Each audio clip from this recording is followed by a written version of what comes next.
దేవునికి స్తోత్రం. ప్రియులారా, రోజువారీ జీవితాలలో మనము దేవుని స్తుతించినప్పటికీ, గణపరిచినప్పటికీ కొన్ని సమయాలలో, సందర్భములలో దేవుని నుండి దూరంగా పారిపోతూ ఉంటాము. దేవుడు ఎన్నోసార్లు తన చిత్తమును మన ముందుకు తీసుకొని వచ్చినను దాన్ని గ్రహించకలేక మానవుడిగా ఆ త్రోవ కానీ, ఆ పని కానీ, ఆ పరిస్థితులు కానీ ఇష్టము కాక మనకు ఇష్టమైన వాటిని కోరుకుంటూ వాటిని సాధించాలన్న భావంతో కార్యసాధనములకై ముందుకు సాగుతూ ఉంటాము. కానీ ప్రియులారా, తన ప్రియులు నశించిపోవట ఇష్టము లేని ఆ ప్రభువు ఏ విధంగానైనానో ఆఖరికి తనను ప్రకృతిని ఉపయోగించుకొని అయినను మనల్ని సరి అయిన దారిలో నడిపించి తన ప్రియులుగా మనల్ని నిలబెట్టుకుంటాడు మన తండ్రి. అదే విధంగా యోనా జీవితంలో జరిగింది. యెహోవా నినవే పట్టణస్థుల దోషము ఘోరమైనందున హెచ్చరించుటకు దుర్గతి పడుతుందని ప్రకటించుటకు యోనాను వెళ్ళమనగా ఆజ్ఞను అతిక్రమించినాడు. యెహోవా సన్నిధి నుండి దూరముగా పారిపోయినాడు. యెహోవా తన చిత్తంలో నెరవేర్చుటకై పెద్ద గాలిని, గొప్ప తుఫానును సముద్రంపై రేపించగా యోనాను సముద్రంలో ఎత్తిపడివేయగా ఒక గొప్ప మత్స్యము ఒకటి యోనాను మృంగుటకు నియమింపబడినది. అదే అతన్ని మృంగివేయగా చేప కడుపులో 3 దినములు ఉండెను. చేప కడుపులో ఉండి పశ్చాత్తాపంతో ప్రార్థించగా యెహోవాయ రక్షణ అని ప్రార్థించగా మత్స్యము యెహోవాచే ఆజ్ఞను పొందినదై యోనాను నేల మీద కక్కివేసెను. నినవే పట్టణము దేవుని దృష్టిలో గొప్పదై 3 దినముల ప్రయాణమంతా పరిమాణము గలది.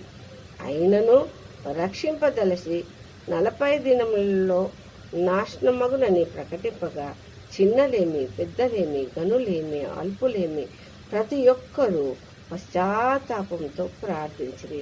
వారితో పాటు పశువులు, ఎద్దులు, గొర్రెలు మేతమేయక నీళ్లు త్రాగకయుండి వారి దుర్మార్గములను, బలాత్కారములను మనఃపూర్వకంగా చేయకపోవుటచే చేస్తానన్న కీడుని యెహోవా చేయక మానెను.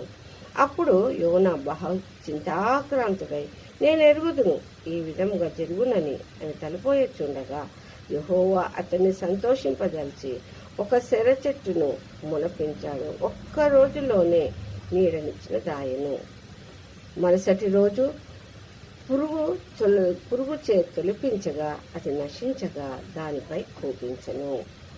అది చూచి యెహోవా, 1 రాత్రిలో పుట్టి పెరిగి నశించిన దానికై నీకు ఇంత బాధ అయిన ఎడల మరి 120,000 కంటే ఎక్కువ జనము, పశువులు నశించుట యెహోవాకు ఇష్టమా? వారికై విచారపడవద్దా నన్ను? దీని ద్వారా ఏ ఒక్కరూ నశించిపోవుట దేవునికి ఇష్టము లేదు అని తన సృష్టి యావత్తు జీవము గలదై ఆయన ప్రియులుగా నుండాలన్నదే దేవుని కోరిక. కాబట్టి ప్రియులారా, మనము ఎల్లవేళలా ఆయన యొక్క ఆజ్ఞను మనం పాటించే వారమై ఆయన సన్నిధి నుండి పారిపోక ఆయనకు ఎందు మనము మత్స్యం కడుపులో అతను ఉన్నట్లుగా మనం పాతాళంలోకి దిగిపోకుండా ఎల్లవేళలా విరిగి నలిగిన హృదయముతో పశ్చాత్తాపంతో ప్రార్థించగా రక్షింపబడిన వారమే అతని యెహోవా సాధనములుగా వాడబడతాము. దేవునిది ఇదే కోరిక.